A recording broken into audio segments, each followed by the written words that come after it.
गाली यानी abuse words, जिसकी हर टोन में एक रोष होता है। गाली एक ऐसी भाषा होती है जिसे सुनकर या बोलकर सामने वाला इंसान या तो लड़ने पे उतारू हो जाता है या तो डर के मारे शांत हो जाता है। वैसे ज़्यादातर लोग तो लड़ने ही लगते हैं, क्योंकि गाली भाषा ही ऐसी होती है, ये लैंग्वेज ही ऐसी होती है कि कोई भी लड़ने पे उतारू हो जाए। लेकिन हर सिचुएशन में नहीं, क्योंकि इसकी हर बोल में सिर्फ सेक्सुअलिटी ही छुपी होती है।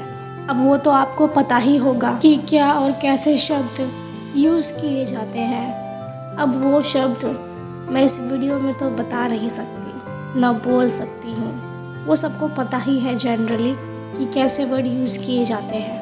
कहते हैं गाली देने से हम गुस्से को कंट्रोल कर सकते हैं, हम अपने मन को शांत कर सकते हैं। लेकिन ऐसी गाली से क्यों हम अपने मन को शांत करें जिसमें हम दूसरों की फैमिली या अपनी ही फैमिली को गाली दें, जिस शब्द में सिर्फ सेक्सुअलिटी हो। हम क्यों उस वर्ड से अपने ही फैमिली को या दूसरों की फैमिली को कंपेयर करें, जिसमें एक बॉडी के पार्ट को सिर्फ सेक्स के लिए ही इंडिकेट किया जाता है। इसके अलावा और कुछ नहीं है गाली में। गुस्से में गाली देना तो छोड़ो यार, लोग तो मज़े में भी दोस्तों के साथ गाली का यूज़ करते हैं। मिलते टाइम गाली, जाते टाइम गाली, किसी खुशी का इवेंट हो या किसी गम का हो, गाली तो उस टाइम भी निकलेगी। निकलना ज़रूरी है ना गाली, क्या करें, पता नहीं क्यों निकलती है गाली। क्या ज़रूरी है हर चीज़ पे गाली निकालना, गाली देना? पता नहीं क्या है ये सब। मुझे तो ये समझ नहीं आता कि इसका चलन पहले ज़्यादा था या अब ज़्यादा है। कमेंट सेक्शन में ज़रूर बताना मुझे कि इसका चलन अब ज़्यादा है या पहले ज़्यादा था। वैसे मेरे हिसाब से तो चलन अब ज़्यादा है गालियों का, क्योंकि आजकल की तो दिनचर्या ही ऐसी है कि लोगों की ज़ुबान पे गाली हमेशा रहती है।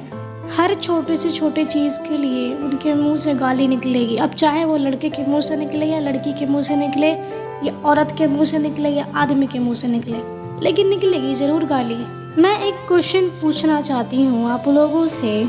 जब आप लोग गाली देते हो तब क्या आप लोग अपने घर वालों के बारे में सोचते हो या अपनी माँ, बेटी, बहन, बीबी के बारे में सोचते हो? क्योंकि ज़्यादातर गाली तो इन 4 लोगों पे ही टिकी हुई है, या लगता है गाली इन 4 लोगों के लिए ही बनाई गई है। हकीकत है ये बात।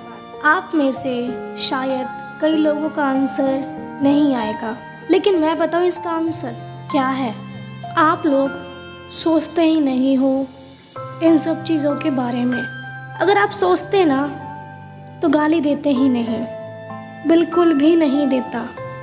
आजकल तो लोग एंटरटेनमेंट में इतने पागल हैं। कई वीडियोस में देखा होगा आपने कि बच्चे गाली देते हैं, लोग हंसते हैं, वीडियो बना के वायरल कर देते हैं। क्यों सिखाते हैं इनको गाली?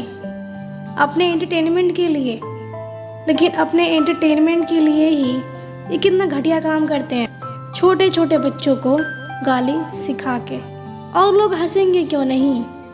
क्योंकि वो जो बच्चा बोल रहा है उसको खुद ही मतलब नहीं पता है इन सब का, लोग तो हंसेंगे ही ना। क्या ये सही है?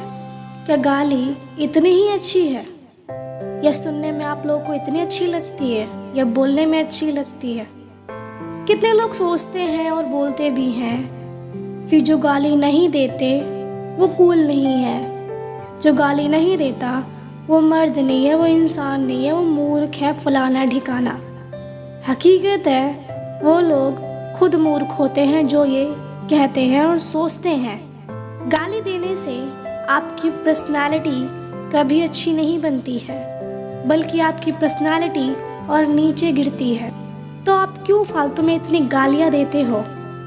क्या आप अपने लिए और अपनी पर्सनालिटी के लिए गाली देना बंद नहीं कर सकते? करके देखो, अच्छा लगेगा आपको, क्योंकि आपके शब्दों से ही आपकी पहचान बनती है। अब चाहे वो शब्द आपके अच्छे हो या बुरे हो, शब्द तो शब्द है। तो छोड़ो यार, क्या रखा है गाली में? अपनी भी बेइज्जती कराएं हम, दूसरों की भी करें, दूसरों की फैमिली की भी बेइज्जती करें, तो कभी अपनी फैमिली की बेइज्जती करवाएं। क्या रखा है गाली में? कुछ भी अच्छा नहीं है गाली में।